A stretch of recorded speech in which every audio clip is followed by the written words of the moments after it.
যুদ্ধ কখনো শেষ হয় না, এইটা শুধু রূপ পাল্টায়। কবিরের জীবনে দক্ষিণ থেকে এসেছে এমন একটা আগুনের ঝড়, যেটা মেধা বা শক্তি সব দিকেই কবিরের দক্ষতাকে ব্যঙ্গ করছে, যেন কবিরকে হত্যা করেই দম নেবে।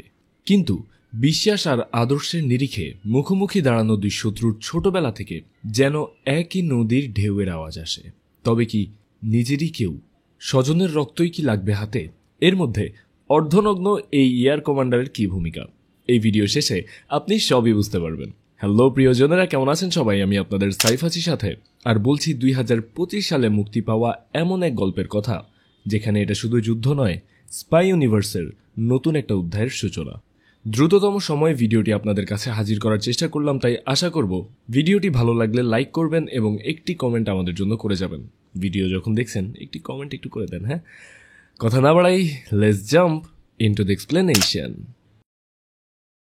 জাপানের নির্জন পাহাড় ঘেরা অঞ্চল কামাকুরা। এই শহরের ইয়াকুজা বা প্রধান গ্যাংস্টারের আজকে 75তম জন্মদিন।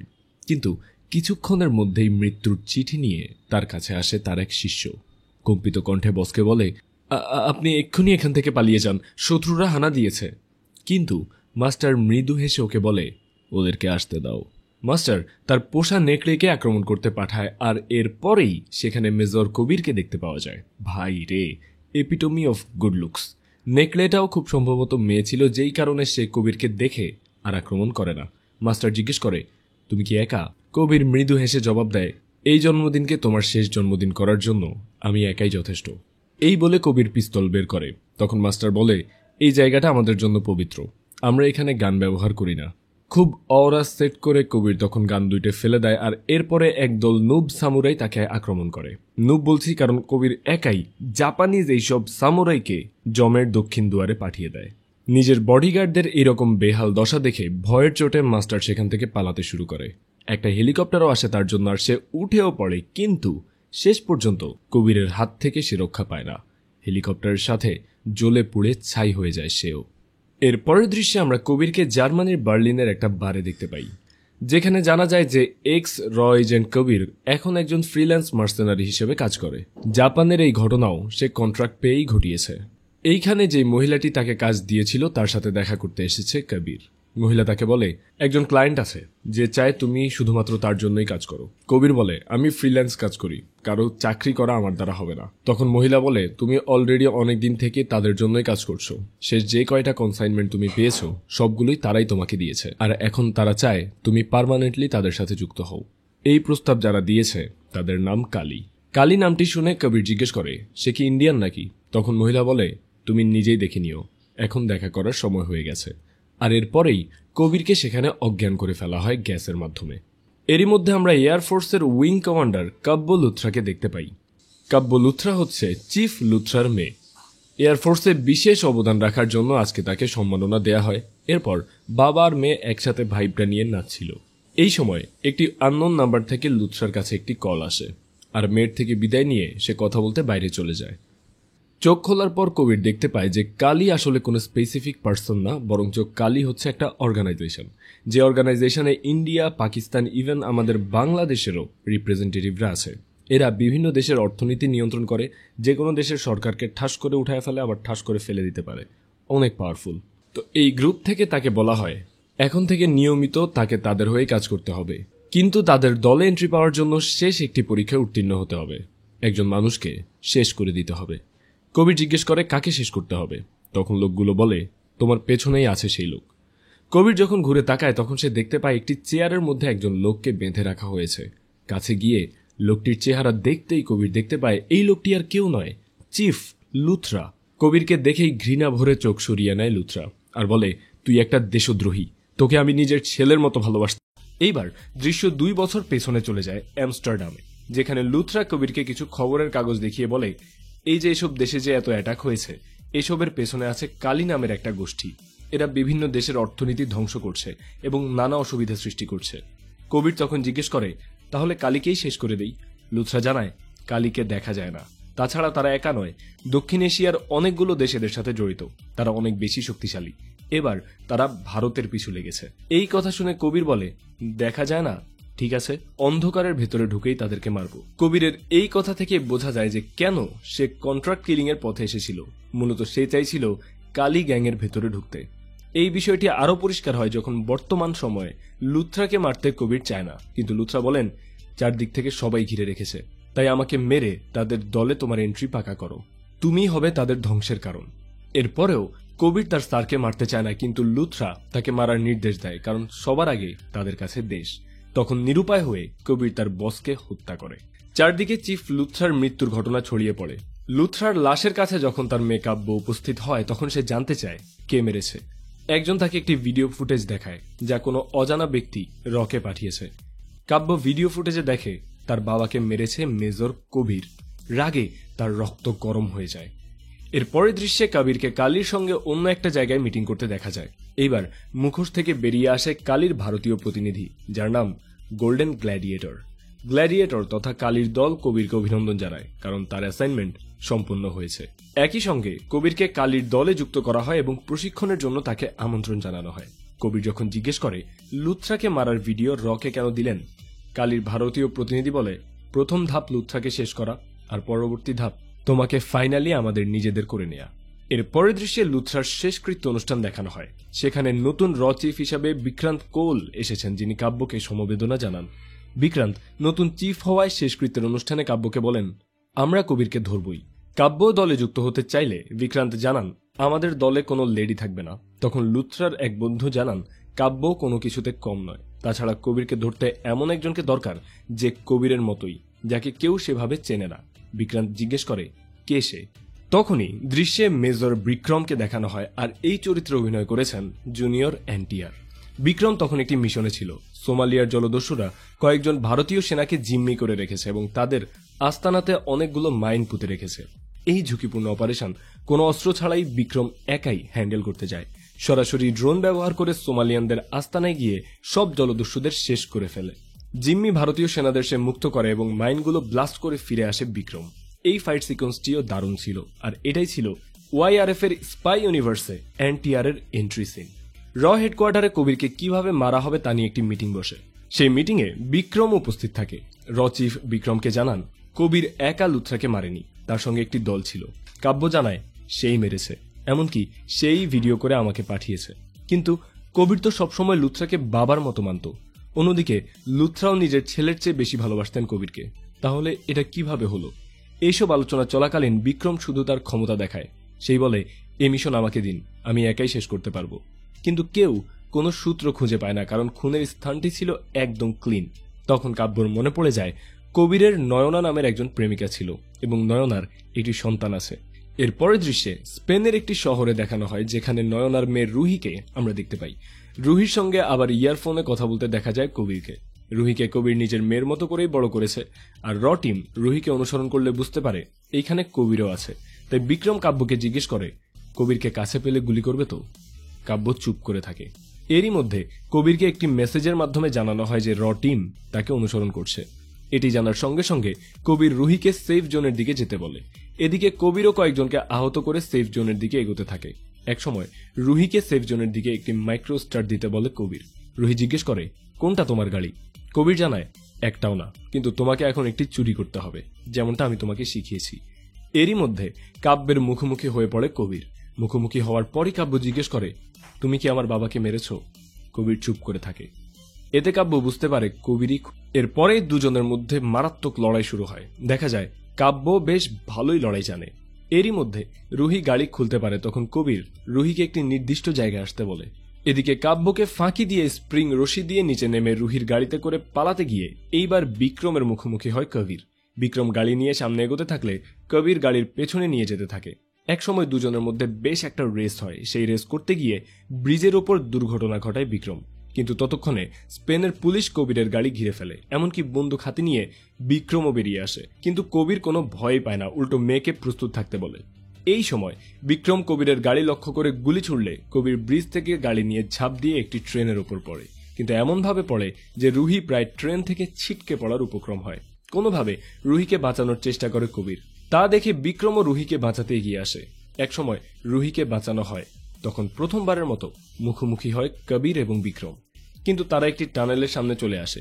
যদি ট্রেন টানেল পর্যন্ত যায় তাহলে পুরো ট্রেনটি বিধ্বস্ত হবে।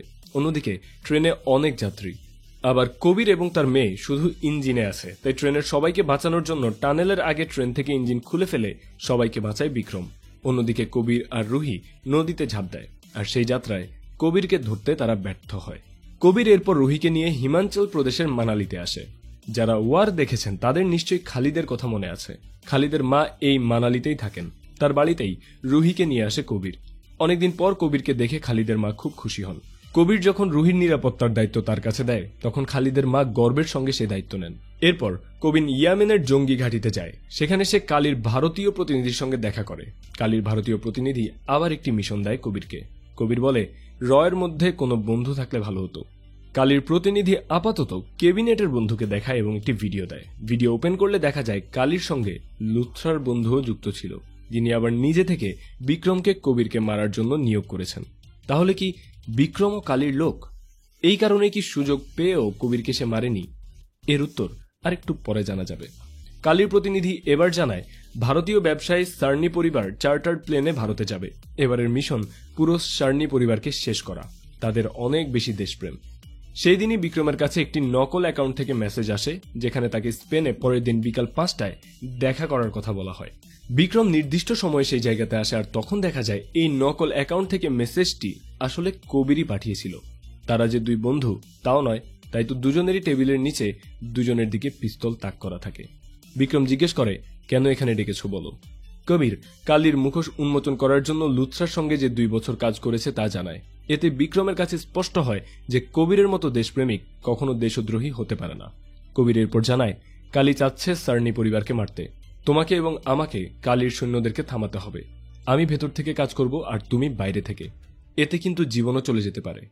বিক্রম জানায়, দেশের জন্য মরতে আমি সব সময় প্রস্তুত। পরের দিন সার্নি পরিবার চার্টার্ড প্লেনে করে যেতে থাকলে সেইখানে একটা জেট প্লেন নিয়ে আসে কবির। চার্টার্ড প্লেনের পাইলটকে প্লেন একটুখানি নিচে নামাতে বলে। সেই সময় প্লেনের ভেতরে থাকা ক্রু সদস্যরা সার্নি পরিবারকে এক ধরনের পানীয় খাইয়ে অজ্ঞান করে ফেলে। এরপর কবিরের প্লেন থেকে একে একে কালীর সৈন্যরা নামতে থাকে। যখন তারা চার্টার্ড প্লেনে ঢুকবে তখন আগে থেকেই প্লেনে থাকা বিক্রম সবার সঙ্গে লড়াই করতে থাকে। একসময় লড়াইয়ের জন্য প্লেনের ওপরেই উঠে যায়, আর সেখানে লড়াই করতে করতে বিপদে পড়লে কবির এসে যোগ দেয় তার সাথে। দুজনে মিলে তখন সবাইকে শেষ করে দেয়, এমনকি জেট প্লেনটিকেও। এরপর দুজনেই চার্টার প্লেনে চলে আসে। যেই ক্রু সবাইকে পানীয় খাইয়ে অজ্ঞান করেছিল তাকেও মেরে ফেলে বিক্রম। এ পর্যায়ে বিক্রমের আসল মুখোশ উন্মোচিত হয়। সে সার্নি পরিবারকে ঘুমন্ত অবস্থায় মেরে ফেলতে থাকে। তা দেখে কবিরের আর বুঝতে বাকি থাকে না যে বিক্রম কালীর দলেরই একজন। বিক্রম তখন কবিরকে বলে, তুমি সব সময় বন্ধু চিনতে ভুল করো। কিন্তু বিক্রম এবার কবিরকে মারে না। সে জানায় পরের বার দেখা হবে। এই বলে একটি প্যারাশুট নিয়ে সে কবিরকে প্লেন থেকে নিচে ফেলে দেয়। কবির নিচে পড়া অবস্থায় শুধু বিক্রমকেই দেখতে থাকে। কবির বিক্রমকে দেখতেই থাকে, কারণ বিক্রম কবিরের ছোটবেলার বন্ধু রঘু। এই পর্যায়ে রঘু আর কবিরের একটা ছোটবেলার দৃশ্য দেখানো হয়। দুজনেই ছিল অনাথ। একদিন কয়েকজন কবিরকে মারতে থাকলে রঘু এসে তাকে বাঁচায়। এরপর দুজন একসাথে ক্রাইম পার্টনার হয়ে ওঠে। বিভিন্ন কর্মকাণ্ড করতে গিয়ে দুজন পুলিশের হাতে ধরা পড়লে দুজনকে কিশোর সংশোধনাগারে নিয়ে যাওয়া হয়, কারণ তখন তাদের বয়স কম ছিল। তো সেখানেই একদিন কর্নেল লুথরা আসেন। তিনি এসে বলেন, তোমাদের মাঝে সুযোগ আছে, তোমরা এখানে না থেকে দেশের সেবা করতে পারো। এইটা শুনে রঘু খুশি হয়, কারণ সে সবসময় 1 নম্বর হতে চেয়েছিল। এখন সে চায় দেশের সেরা সৈনিক হতে। এই জন্য সব ট্রেনিং এ কঠোর পরিশ্রম করে রঘু 1 নম্বর হয়। কিন্তু ফলাফলের দিন কবিরকে সেরা সৈনিক হিসেবে বেছে নেওয়া হলেও রঘুকে নেওয়া হয় না। রঘু কারণ জানতে চাইলে লুথরা জানান, তুমি সব জায়গায় নিজের কৃতিত্বের জন্য প্রথম হয়েছো, কিন্তু তোমার মধ্যে দেশপ্রেম নেই, যেটা আছে কবিরের মধ্যে। তাই তোমার আরো সময় দরকার। কিন্তু রঘু এটা মানতে চায় না। সে জানায় সে 1 নম্বর হয়েই দেখাবে। পরের দিন রঘু কবিরকে বলে, চল আমরা এখান থেকে পালিয়ে গিয়ে 1 নম্বর হব। কবির তখন বলে, আমি তোর পার্টনার, গোলাম নই যে তোর কথা শুনতে হবে। এই কথাতে আরো বেশি কষ্ট পায় রঘু। তাই সে বলে, আমি তোকে মৃত্যুর হাত থেকে বাঁচিয়েছি, আর তুই কিনা আমার সঙ্গেই বেইমানি করলি। আমি তোকে সবার থেকে সেরা হয়েই দেখাবো। এই বলে কারাগার থেকে পালিয়ে যায় সে। পালানোর সময় অনেক আঘাত পায়, কিন্তু তাতেও রঘু দমে যায় না। ছোটবেলার এসব স্মৃতি কবিরের মনে পড়ার সঙ্গে সঙ্গে ফ্ল্যাশব্যাক শেষ হয়। সার্নি পরিবারের প্রধান, যিনি আবার মন্ত্রী তথা লুথরার বন্ধু, শুধু তিনি এখন বেঁচে আছেন। তিনি টিভি নিউজে বলেন তিনি কাউকে ছাড়বেন না। এরই মধ্যে কালীর ভারতীয় প্রতিনিধি, যার আসল নাম গোলাটি, সে বিক্রমকে ফোন করে বলে, প্লেনে কবিরকে মারলে না কেন? বিক্রম জানায় সে পালিয়ে গিয়েছে। গোলাটি তখন বলে পরের বার কবিরকে যেখানে পাবে সেখানেই তাকে শেষ করবে। বিক্রম জানায় কবিরকে এখন শুধু আপনার কাছেই পাওয়া যাবে, তাই যেখানে যাবেন সেখানকার ঠিকানা দিয়েন। গোলাটি শুধু হাসিতেই উড়িয়ে দেয়, কারণ সে তো সেফ হাউসে থাকবে, সেখানে কেউ তার নাগাল পাবে না। কিন্তু দেখা যায় যে গোলাটির জাহাজে ঠিকই চলে আসে কবির। তারপর এক এক করে সবাইকে মেরে গোলাটির কাছে যায়। গোলাটি তখন কালীর অন্যান্য সদস্যদের সঙ্গে মিটিং করছিল। মিটিংয়ে তারা বলে তাদের পরের লক্ষ্য হলো ভারতের প্রধানমন্ত্রী, তাকে শেষ করে দিতে হবে। কিন্তু পরক্ষণে কবিরের উপস্থিতি বুঝতে পেরে তারা মিটিং বন্ধ করে দেয়। এরপর কবির যখন গোলাটিকে মারতে যাবে তখন হেলিকপ্টার থেকে কবিরকে লক্ষ্য করে গুলি চালায় বিক্রম। কিন্তু এইবার কবির বিক্রমকে রঘু বলেই ডাকে, আর তাই আমরাও তাকে রঘু বলেই ডাকতে পারি। দুজনের পুরাতন বন্ধুত্বের কথা সেখানে উঠে আসে। আর এক পর্যায়ে রঘু গোলাটিকে জিজ্ঞেস করে, আমি কালীর জন্য এত কিছু করার পরেও এই জায়গার ঠিকানা পেলাম না, কিন্তু কবির কিভাবে পেল? গোলাটি বলে, কারণ হয়তো কবির তোমার থেকে বেটার। এই কথাটা শুনেই তীব্র রাগে রঘু নিজেই গোলাটিকে মেরে ফেলে। মারার কারণ অবশ্য কবির বুঝতে পারে। এই যে গোলাটিকে রঘু মেরেছে, সে এখন এর দোষ কবিরের ওপর চাপিয়ে দেবে, আর সে গোলাটির জায়গা দখল করবে। কিন্তু কবির এবার একটা ফাঁদ পাতে। সে বলে, প্রধানমন্ত্রীকে নিশ্চয়ই এখন তুমি মারতে যাবে, কিন্তু তুমি তো দলের হয়ে কাজ করবে না, সবসময় এক নাম্বার হতে চাও। এখন তো ঠিকই দলের হয়ে কাজ করছো। রঘু জানায়, মাত্রই তো ঢুকলাম, ধীরে ধীরে কালীর প্রধান আমি হব। এই পর্যায়ে একটি আবেগঘন পর্ব চলে। কবির জানায়, 20 বছর ধরে তোমাকে আমি খুঁজেছি, কোথাও পাইনি। অন্যদিকে রঘু বলে, আমি সব সময় তোকে চোখে চোখে রাখতাম, সব সময় সব খবর রাখতাম, সেই ক্ষেত্রে কখনো কোনো ভুল করিনি, কিন্তু এখন আমি একটা ভুল করব। এই বলে সে কবিরের দিকে পিস্তলটা তাক করে। কবির তখন পুরো জাহাজ ব্লাস্ট করে সেখান থেকে স্পিড বোট নিয়ে পালাতে শুরু করে। আর রঘু কালীর সৈন্যদেরকে জানায় যে কবির গোলাটিকে মেরে পালিয়ে যাচ্ছে। এইটা শোনার সঙ্গে সঙ্গে হেলিকপ্টার থেকে কবিরের দিকে গুলি ছোড়া হতে থাকে। কিন্তু কবির এক সময় বুদ্ধির জোরে হেলিকপ্টারটিকে ক্ষতিগ্রস্ত করে ফেলে। কিন্তু রঘু কবিরের পিছু ছাড়ে না। তবে কবির তার কৌশল ঠিকই দেখায় আর প্যারাসুট নিয়ে ওপরে চলে যায়, তাই তাকে আর ধরতে পারে না রঘু। এর পরের দৃশ্যে র অফিস দেখানো হয়, যেখানে সবাই গোলাটির খুনের ঘটনা নিয়ে বিশ্লেষণ করে। সেই সময় রয়ের চিফ বিক্রান্ত রঘুকে একটা দায়িত্ব দেন। দায়িত্বটি হলো প্রধানমন্ত্রী একটি সম্মেলনে দাভোস যাবেন, তার নিরাপত্তার দায়িত্ব থাকবে রঘুর ওপর। এ যেন শেয়ালের কাছে মুরগি দেওয়ার মতো। অন্যদিকে গোলাটির খুনের জায়গায় একটি আংটি খুঁজে পায় কাব্য, যা কিনা কাব্যই কবিরকে দিয়েছিল। তাই সে চিফকে বলে, কবির কোথায় আছে তা আমি জানি। এই পর্যায়ে ফ্ল্যাশব্যাকে দৃশ্য দেখানো হয়। কবির এবং কাব্যের মধ্যে একসময় প্রেম ছিল। কাব্য সেই আংটি নিয়ে বিয়ের প্রস্তাব করেছিল কবিরকে, কিন্তু কবির তা গ্রহণ করেনি, কারণ ততদিনে সে রতে যোগ দিয়েছে। সে চায় না তার অনিশ্চিত জীবনে কেউ জড়াক। সে সবসময় দেশের জন্য জীবন দিতে চেয়েছিল, একদম কাব্যের বাবারই মতো। কাব্য কষ্ট পায়, কাঁদতে কাঁদতে কবিরের কাছ থেকে চলে আসে। ফ্ল্যাশব্যাকের দেখানো শেষ হলে বর্তমান সময়ে কাব্যর কাছে আসে কবির। কবির এবার তার বাবার মৃত্যু, কালী এবং বিক্রমের ব্যাপারটা কাব্যকে খুলে বলে। কাব্য সব জেনে কবিরকে বলে, আমার বাবার দেশপ্রেম যে বৃথা যায়নি তা জানতে পেরে ভালো লাগলো।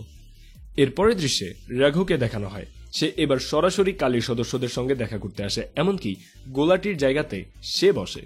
কালীর সবাই তখন ভারতের প্রধানমন্ত্রীকে শেষ করার কন্ট্রাক্ট বিক্রমকে দেয়। বিক্রম জানায় সে এটা ভালোভাবেই করতে পারবে, কিন্তু কালীর দলের সদস্যরা আবারও কবিরকে নিয়েও ভয় করে। বিক্রম বলে, কোনো চিন্তা করো না, কবিরকে এইবার আমি দেখে নেব। তখন দৃশ্য আবার কাব্যের কাছে নিয়ে যাওয়া হয়।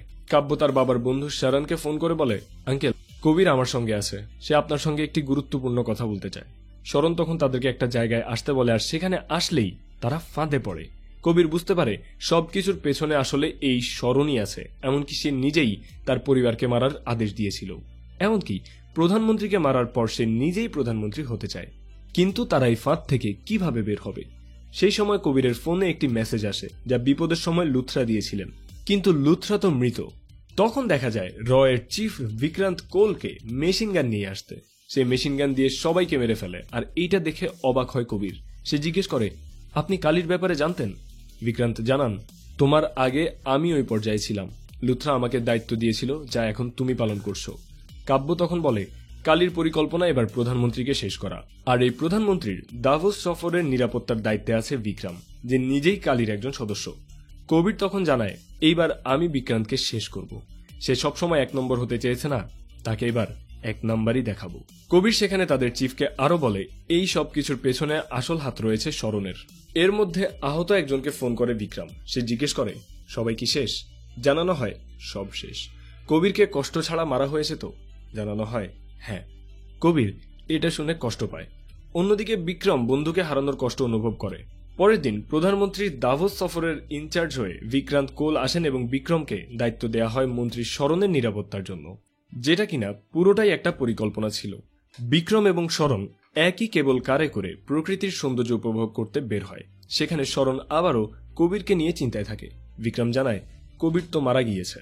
এইটা শুনে শরণ অনেক খুশি। ঠিক তখনই কবির স্নাইপার দিয়ে হেডশট করে শরণকে মেরে ফেলে। আর কাব্যের ফোন থেকে কবির শরণকে ফোন করলে সেটা ধরে বিক্রম।